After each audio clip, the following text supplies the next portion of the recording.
Hey, what's up? It's another episode of Watch You Strappin. Actually, well, these are not watch reviews first, and they're just quick wristwatch check of the day with an aftermarket strap just to show the pairing. Whenever I get a chance to, I'm usually pretty busy, so actually I've been hammering out about 3 of these today, just since I have an extended time off on this weekend. I figure I'd try a couple of things and try to just show some things off just while I can. So this basically is a series just to show strap and watch pairing, just to give some people ideas, just for my own fun and just an FYI. I just like talking about some of the watches that I have and why I might just pick a particular strap to pair it with. And today this is a Longines Legend Diver in 39mm. This is one of the newer ones, released late 2023, and this was officially my first pickup for 2024. It's early January, and I've been wanting one of these actually since I first got a sneak peek at a Longines event at Topper in Burlingame. Went there, and somewhere later towards the night, after the presentation and stuff, they kind of announced that they got the new 39 out. I guess it's something that's been kind of rumored and maybe even slightly leaked from prior, but nothing official. And there technically wasn't anything official yet, but since we were there, they let the people that attended to check it out, and they had, of course, the black classic one colored, and I like this new blue. And I always make the mistake of saying this enamel dial, but it is not. Otherwise, I'm pretty sure this watch would be a lot more expensive. But still, it's a nice lacquered dial, and this blue is really nice. It's just deep enough, and it's got that gloss to it, but at the same time, it's not in your face because it's a bit muted. I'm not sure. I might have to do some color correction, but really, when you see it, it almost has a hint of gray in it. So almost blue grayish, but it's definitely like a dark blue or navy, and it looks really good. I think coupled with the Longines branding, something about a navy or dark blue background next to a white Longines logo just seems really appropriate. And yeah, this is a great size, and they've tightened up the case, so the lugs, for one thing, aren't as long as they used to be. And I think it's a good Goldilocks size, at least for people like me. I think with 7 inches or so wrists, and maybe smaller, or maybe even slightly larger, 39mm wears quite well. Otherwise, the classic original size at 42mm is still available, as well as the smaller 36mm, which they released a bit later, but before this one, those are pretty extreme, 36 to 42mm. So finding that in between at 39 was pretty good, and also making the lugs not as long, and being able to get a new integrated bracelet, beads of rice style with it also was pretty nice. And there's a number of other fine details and changes, but we're not going to get in that today. Today I have this paired on a strap that I've owned for a while now. It's a off-white, ivory maybe colored ostrich leather strap, and it's not too heavily ostrich textured, but it is there. You can see those little, I don't want to call them pimples, or they're not really dimples, but I guess those areas where the feathers would pluck into the ostrich skin, these little rounded bump areas. There's just a couple of spots, which is fine. I don't need it to be heavily textured in that sense.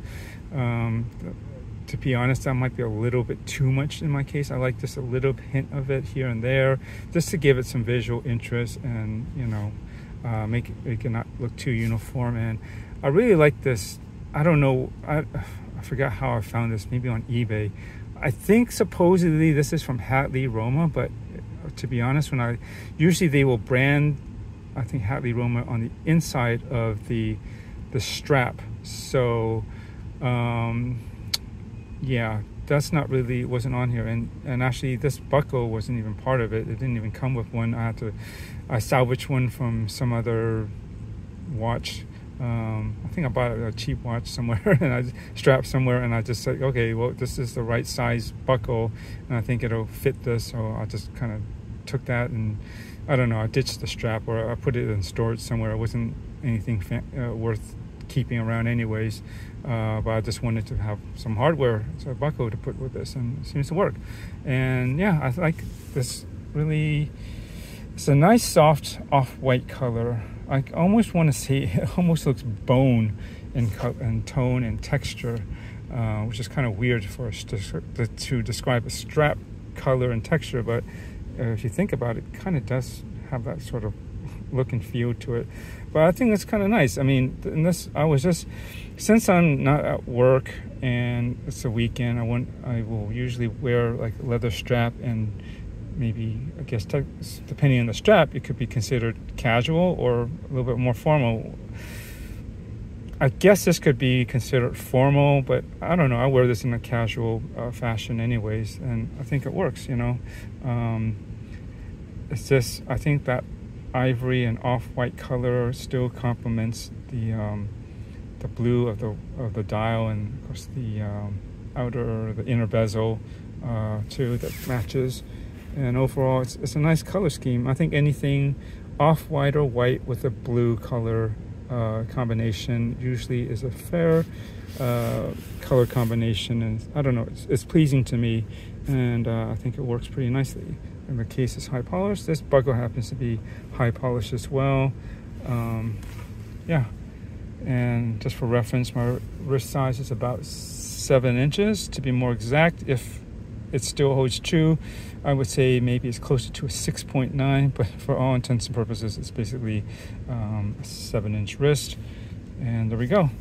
It's just, I'm pretty happy I picked this up finally. Been debating it since I saw it around mid-October of 2022, and they said that, or was it early, somewhere around there, whenever that event was at Topper, and then they said that, yeah, it should be released sometime in November, and I waited, and then it came out, I think, on the week or maybe just before the week of Thanksgiving, and then, I don't know, I had some time to think about it, and I wasn't sure if I really wanted to jump on board with it. There were some other things that I wanted to get, and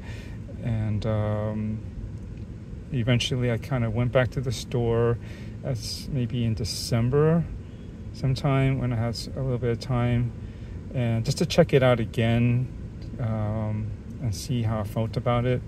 And they didn't have it on the bracelet like when I first saw it, and that's really what I wanted to see it on too, because I would definitely get it on the bracelet, but I was pretty sure it would be fine. And then when they finally got one in and held it for me, I was like, oh, if it works and feels just as nice, and you know, I'm down with it as I was when I first saw it back in October, I'll probably likely pick it up. And so I guess we know how that story went, and here we go. So what do you think? I think it's a pretty sweet pairing, and I don't think anyone has necessarily tried it like this before, but I don't even know if you can find this strap again. This is, I don't know, I felt like this is almost like a one-off. I could never find, I felt lucky to have found this. I don't know what I was looking for, but I just kind of came across this and I said, you know what, this might look pretty darn cool. So anyways, that's it. Thanks for watching, and I'll catch you in the next one. So enjoy your watches.